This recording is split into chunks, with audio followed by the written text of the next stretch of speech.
Salut. Oui, alors on se trouve, certainement ça t'intéresse, je suppose que ça t'intéresse, on se trouve du côté de Jossigny sur le parcours qui va entre Rantilly et puis Jossigny et en l'occurrence sur le moulin de Russon, voilà, c'est en Seine-et-Marne tout ça.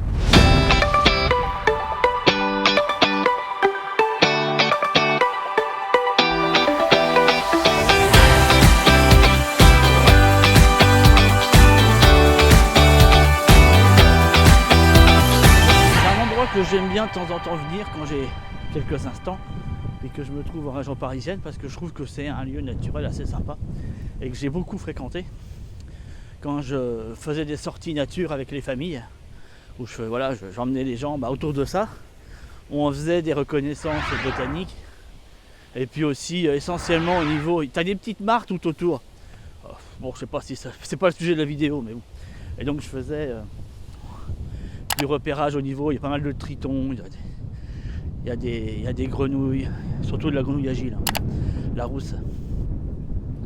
Voilà un petit peu, donc bref, notre sujet, en plus tu vois le décor s'y prête, notre magnifique sujet qui est autour mon jardin, mon potager, mon jardin potager, est un champ de bataille. Alors ça veut dire quoi?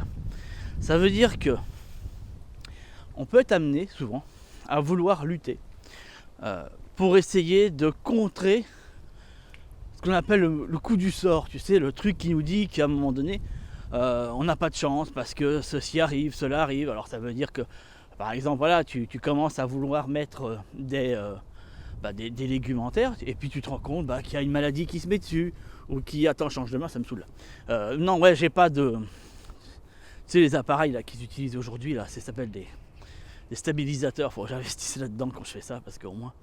Puis voilà, ça évite de tenir comme un couillon sa caméra à bout de bras. Donc, qu'est-ce que je te disais avant de dire des conneries, ouais, c'est le système, voilà, toi c'est le système où tu te dis, je mets le truc en terre, ça s'est fait manger par des limaces, par ceci, par cela, ou la maladie s'est mise dessus, ou ça fonctionne pas. Et donc du coup, la réponse que tu vas recevoir pour pouvoir contrer tout ça, en tout cas éviter tout ça, c'est de dire, mais il faut lutter.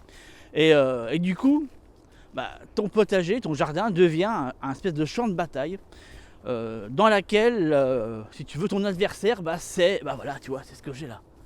Tu vois, c'est la nature, c'est ça. Voilà, c'est la nature sauvage et imprévisible et dangereuse. Parfois, même, tu sais, pas mal d'émissions qui te montrent des gens qui vont en pleine nature et la nature hostile, voilà, c'est ça. Cherchez le mot, hostile. La nature hostile, donc comment se défendre, comment vivre à poil dans la nature et puis arriver à survivre à cette nature hostile. Alors, elle est hostile à partir du moment où on ne la comprend pas, où on ne la connaît pas. À partir du moment où on la connaît, j'ai envie de te dire, non, elle n'est pas plus hostile qu'autre chose. Enfin, ça, c'est un...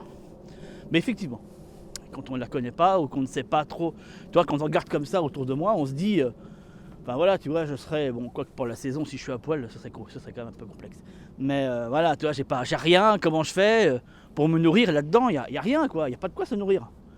Concrètement, tu crèves de faim là-dedans, tu vois. Pour la majorité des gens, il n'y a rien. Sauf quand tu la connais un peu, tu sais aller trouver la bouffe. Alors oui, effectivement, c'est pas le couscous royal, hein, c'est pas la paella, voilà, ni le poulet rôti, ni voilà. Après, ouais, forcément. Mais il y a de quoi manger. Donc voilà, elle est hostile quand on la connaît pas, mais quand on la maîtrise, en fait, elle est pas plus hostile qu'autre chose. Tu sais, ouais, tu vois, là-dedans, je sais faire des petites cabanes, des petits machins comme ça, des trucs de genre là, tu vois. Puis je sais me débrouiller, tu vois, là, t'as des... Comment te dire, t'as des trucs en décomposition par terre, tu vois, là, il y a tout un truc comme ça. Donc, bref. Le jardin, c'est la même chose. Soit tu le prends en te disant, voilà, je connais, je vois quelles sont les différentes interactions qu'il y a. Ou soit, voilà, ça peut être effectivement, quand on ne maîtrise pas ces points-là, quelque chose d'assez hostile. C'est vraiment comme ça que je le perçois, tu vois, c'est vraiment... c'est un peu comme tout, tu vois, c'est un même principe. Moi, si je devais mettre une image là-dessus, je te dirais que c'est un petit peu comme l'autre, en fait. C'est l'autre, celui qui est notre opposé, sur lequel on peut avoir un regard hostile envers lui. D'ailleurs, tu vois, quand des fois c'est rare, j'y vais 2 fois par an, c'est pas pour rien. Quand je me balade sur Paris ou que je prends le métro, les gens, tu rentres dans le métro, puis tout le monde se regarde un peu en chien de fusil, il y a un côté un peu hostile, qui peut être ressenti ou pas d'ailleurs, mais moi en tout cas je le ressens comme ça. Bon, chacun se regarde, tu vois, un peu, là, c'est voilà, ce côté-là. Parce qu'on ne sait pas qu'est-ce que l'autre va dire ou penser, ou je sais pas, tu vois, il y a un côté certainement peur de se faire agresser, je sais pas, quelque chose comme ça. Donc bref, côté hostile. Et là, on a la même chose, tu vois, au niveau du jardin, on va avoir la même chose, hein, on ne connaît pas, machin. Donc du coup, ça veut dire quoi connaître? Parce que c'est bien beau. Tu vois, je te fais la description de tout ça. Connaître, ça veut dire, dans un premier temps, observer. Ça paraît con, mais quand on est naturaliste, donc on est amené à découvrir la nature, à comprendre la nature. La toute première chose qu'on fait, c'est on se pose un peu dans un lieu. Tu vois, je pourrais me mettre à côté de ce petit bosquet qui est juste là, qui sont du noisetier. D'accord. Et puis, j'ai envie de te dire, déjà voilà, se poser et puis regarder qu'est-ce qui se passe. Alors c'est clair que sur une plante, il ne se passe pas grand chose au début, c'est assez statique. Ça évolue, mais dans un laps, comment te dire, dans une dimension de temps qui est très différente de la nôtre. Donc c'est vrai que si on se pose 10 minutes, on va pas observer grand chose, quoi. Faut se mettre dans l'espace-temps d'une plante qui se compte en saison. La grosse différence va se lier entre le printemps, l'été, l'automne, tu comprends un peu. On va pas être dans des dimensions d'heures, on va être dans des dimensions de mois, voire de trimestres. Et ça, faut l'intégrer. Ce qui fait qu'une observation qu'on fait maintenant, on va refaire la même chose la semaine prochaine, et ça, ainsi de suite, on va noter des différences. Ces différences vont se notifier justement sur ce temps. Là, c'est la toute première chose, observer, qu'est-ce qui se passe, comment évolue le végétal, quelles sont les interactions qu'il a avec l'animal qui va venir et être soit près de l'arbre, utiliser l'arbre, des autres qui peuvent nicher par exemple, ça peut être plein de trucs, tu vois. Et après, tu descends comme ça, tu vois, tu prends la hauteur, puis tu descends jusqu'au niveau du sol. Et au niveau du sol, tu regardes aussi qu'est-ce qui se passe, parce qu'il y a plein de choses. Alors, il y a ce qui se passe en surface, il y a ce qui se passe, là tu as vu en ce moment c'est l'automne, donc les feuilles tombent, donc du coup ce qui se passe sous les feuilles. Et puis après, ce qui va se passer dans la petite profondeur de terre, et puis ça peut continuer comme ça aussi un peu plus profondément. Et chaque fois, il y a des choses qui se passent, il y a des différentes variétés. Là en l'occurrence, ça va plutôt être les champignons qu'on va pouvoir commencer à observer au niveau du sol et au sous-sol, et puis aussi de la vie animale. Là pour le coup, elle est un peu plus difficilement observable puisque majoritairement, elle est microscopique, quoi. Et donc du coup, ça nécessite un peu de matériel. En tout cas, à la base, si tu as une bonne loupe, tu t'en sors. Mais ça nécessite ça, donc pas arriver trop dans les poches, tu vois, des choses comme ça. Bon, il faut quand même un petit peu de matos, mais ça reste simple, hein. Voilà, c'est des boîtes loupes, c'est des choses aussi simples que ça. Mais voilà, qu'est-ce que ça va être. Et puis une fois qu'on a observé, qu'on a déterminé des choses, on essaie de les nommer. Ça veut dire on essaye tout simplement de mettre un nom derrière tout ça. Ouais, parce qu'il y a quand même un gros boulot au niveau de l'inventaire, que ce soit botanique ou animalier, qui a été fait, et la grosse majorité a déjà été identifiée et a un nom. D'accord. Et puis après, c'est ce que moi je vais appeler les interactions, les mouvements qui existent, que ce soit entre les animaux, comment ils réagissent, comment ils évoluent, quelles sont leurs occupations. Moi, généralement, ils cherchent à bouffer. Mais il y a d'autres interactions qui sont faites. Essayez de les comprendre et de les analyser. Et tout ça, si tu veux, alors je te dis pas c'est un truc qui va se faire en 2 jours, hein, clairement pas. Ça te prend quelques années, c'est comme tout. Il faut aussi s'y mettre à un moment donné. Et puis s'y tenir. Bon, ça, c'est passionnant. Enfin, pour moi, c'est passionnant. Peut-être que pour il y en a qui trouveront ça ultra chiant, quoi. Mais bon, pour moi, c'est hyper passionnant. Mais c'est surtout, si tu veux, le grand avantage. Je vois que je suis un peu en contre-jour là. Ouais, tu vois, j'ai le soleil derrière moi, ça fait des chats. Bon, bref. Et surtout, le grand intérêt, c'est que tu passes d'un milieu que tu ne connais pas, qu'on peut identifier comme hostile, à quelque chose qui devient familier, dans laquelle tu apprends au fil du temps toutes les petites nuances, toutes les petites choses que tu n'aurais jamais vues avant. Tu sais, c'est un petit peu comme dans un tableau.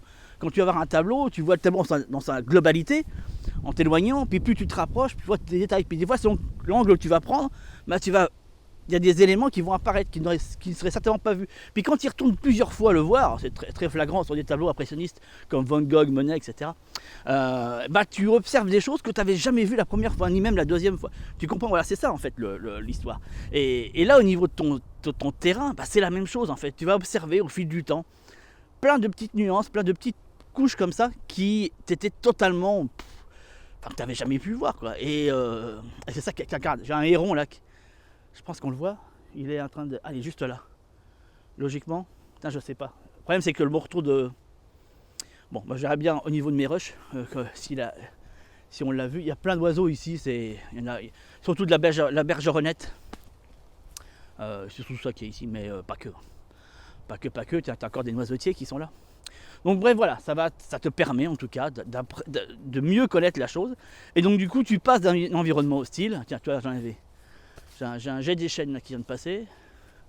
Et puis là, j'ai des cyclotons, des vélos. C'est circuit de randonnée, donc c'est logique. Et puis tu passes à un milieu que tu connais de plus en plus. Et donc du coup, ce fameux champ de bataille dans lequel il faut lutter. Lutter contre le tel insecte qui a tout bouffé, lutter contre la maladie qui se développe, lutter contre les champignons qui essayent de se développer, de faire ci, de faire ça. Tu passes inévitablement à quelque chose que tu connais. Bonjour. Bonjour. Là, c'est la magie du direct. Et ça change tout. Ça change tout parce que inévitablement, là où tu aurais arraché ce qu'on aurait dit une mauvaise herbe, là où tu aurais mis des petits billes bleus anti-limaces, là où tu aurais, je sais pas, fait tout un tas de trucs, en fait, tu vas pas le faire parce que tu sais, comment t'expliquer, tu sais l'étape d'après, tu sais qu'est-ce qui se passe après. En fait, un système, il est totalement en évolution, perpétuellement en évolution, il continue constamment d'évoluer. Sauf que si tu n'as pas cette lecture de l'évolution, si tu n'as pas cette lecture de quelle est la prochaine étape, tu sais, the next, tu vois, t'es un peu pris au dépourvu, tu te dis mince. Il se passe ça, si ça se trouve, après, c'est le néant, c'est le chaos, il n'y a rien. Et donc je vais essayer dans notre esprit, et c'est normal, c'est naturel de le penser comme ça, si tu veux. Il n'y a pas, enfin, je veux dire, quelque part, c'est pas de ta faute, c'est pas de la mienne, c'est comme ça, c'est notre, voilà, c'est malheureusement l'éducation que l'on met aujourd'hui sur la nature et sur plein de choses. Sauf que, voilà, on se dit, après, c'est la fin du monde, en fait, tu vois, voilà. Si je n'interviens pas là, maintenant, sur telle chose, sur ce qui se passe, sur un élément qui me pose problème, genre, là, tu as un truc tout bête, hein, des rosiers envahis de pucerons. Si j'interviens pas, c'est la fin, tu vois, mon rosier va mourir, tu vois, tu comprends, il y a cette notion-là. Parce qu'on n'a pas la connaissance de ce qui se passe après, si tu ne fais rien, si tu n'interviens pas. Et c'est surtout ça, en fait, qu'il faut arriver à intégrer, à connaître, et plus tu observes les choses, plus tu les intègres, plus, en fait, tu paniques pas. Tu vois des pucerons sur tes rosiers, tu dis oui, ouais, il y a des pucerons, je le sais. C'est quoi qui se passe après ? Inévitablement, si mon système est assez équilibré, j'ai des prédateurs qui vont arriver, qui vont les bouffer, enfin voilà, ça va s'équilibrer. J'ai juste à observer, voir si les prédateurs sont présents. S'ils ne sont pas présents, voilà, tu comprends. Étape suivante, qu'est-ce qui se passe ? Qu'est-ce que je dois faire pour attirer des prédateurs ? En tout cas, faire en sorte que les prédateurs soient là la prochaine fois. C'est juste des choses comme ça, en fait. Et du coup, tu passes de cette conception que ton jardin est un champ de bataille dans lequel tu es le chef d'orchestre, tu vois, qui essaie de se battre contre ceci et cela, et qui est une lutte. Je te donne l'info, hein. Et si tu es dans cette démarche, tu t'en rends bien compte, inutile, comment te dire ça, perdu d'avance, parce que tu es constamment en train de le faire. Tous les ans, ça revient, tous les ans, c'est la même chose, tu comprends. Donc c'est un peu comme si tu gagnais sur l'ennemi, mais l'ennemi continue toujours à arriver, dans une espèce d'éléments sans fin, quoi, tu vois, c'est un flux infini, donc tu te dis, à un moment donné, tu t'uses, tu finis par t'user. C'est un peu comme un guerrier qui constamment, voilà, il voit jamais le bout. À un moment donné, il abandonne l'histoire. Il fait c'est bon, je vais arrêter là parce que tous les jours c'est le même délire. Donc voilà, on ne voit pas la fin. Et c'est vraiment passer de cet état d'esprit-là à, j'ai envie de te dire, cette conception où tu sais qu'est-ce qui se passe et tu n'as plus cette panique. Et ton jardin n'est plus un champ de bataille, mais quelque chose dans lequel tu t'es intégré, dans lequel tu fais partie. Ça devient une dimension à part entière dans laquelle tu as une certaine place. Tu n'as pas totalement toute la place, mais tu as une certaine place. Et puis voilà, ça nous apprend aussi quelque part à rester aussi à notre place. Et à ne pas vouloir toujours être interventionniste sur des choses que déjà souvent on ne maîtrise absolument pas. Et puis deuxièmement, sur lesquelles, j'ai envie de te dire, le monde tel qu'on l'entend, tel qu'on le conçoit, a toujours été, même avant que nous soyons là. Et se portait très bien. Et j'ai envie de te dire, si nous disparaissions, tu vois, voilà, c'est le principe, ça fait référence à la vidéo que j'avais fait là, sur la fin du monde. Là. Voilà, on disparaît de la planète, qu'est-ce qui se passe ? Je vais te dire, hein, tout ça, ça existe toujours. Oui, ça aura évolué, parce que forcément, il y a pas de... Là, ils font des fauches, ils font de la fauche tardive, il y a tout un concept dans lequel on avait participé. Il y a des éléments qui sont laissés complètement en prairie sauvage, d'autres qui sont fauchés, bref. Mais voilà, qu'est-ce qui va se passer ? Ça va suivre la strate classique. Voilà, ça va évoluer, là, tu vois, regarde, voilà, là, on est sur des herbes assez hautes, essentiellement, là, on est sur l'ombrellifère, voilà, tu vois. C'est quoi l'étape d'après ? Ces arbrisseaux qui vont arriver, ainsi de suite, puis à un moment donné, tu vas retrouver des arbres un peu plus grands, puis des arbres un peu plus grands, puis tu vas retrouver avec du frêne, avec du châtaignier, etc., etc., voilà, ça va évoluer en forêt. Puis après, elle va s'effondrer, puis on va retrouver une prairie, ainsi de suite. Donc, ce qui prouve bien que on n'est même pas utile là-dedans. On veut se donner une utilité, mais on ne l'est pas. La nature se débrouille sans nous, les animaux vont se débrouiller sans nous, Et quoi que, voilà, on déplaise aux chasseurs, ils s'équilibreront sans nous. On n'est pas obligé de faire de devoir absolument aller réguler, comme on dit. Non, il n'y a rien à réguler. À partir du moment où il y a le prédateur, il n'y a rien à réguler. C'est quand on a tué tous les prédateurs que là, il se trouve qu'il y a un problème. Mais le problème vient pas de la base, et bien de nous. Parce qu'on a bousillé, voilà, les principaux prédateurs. Mais concrètement, tu remets du loup, tu remets du lynx, tu remets de l'ours dans toutes les forêts, je sais, oui, là je vois déjà les commentaires haineux qu'il pourrait y avoir suite à ce que je viens de dire. Mais tu remets ça en place, ben voilà, t'as rééquilibré le truc. C'est tout, encore une fois, tu vois, on veut intervenir, on veut se donner quelque chose sur lequel, ben voilà, tu regardes là, t'as de l'obépide. C'est juste ça là. Bah bon, bref, voilà, tu vas faire un inventaire de tout le coin, ça sert à rien. Bref, je n'en dis pas plus, je referai d'autres vidéos sur le sujet. C'était un petit truc par rapport à ça, par rapport aussi à des contenus que j'avais pu voir et je voulais un petit peu réagir face à ça. Mon petit coup de gueule qui est assez cool quand même.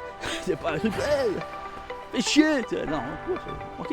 Et bref, voilà, dans la description, tu as un lien pour faire partie de ma liste privée sur laquelle j'envoie des emails exclusifs avec des contenus exclusifs que je ne mets absolument nulle part ailleurs. Donc voilà, si tu veux continuer l'aventure, ça se passe juste en dessous. Je te dis à tout de suite, ciao ciao.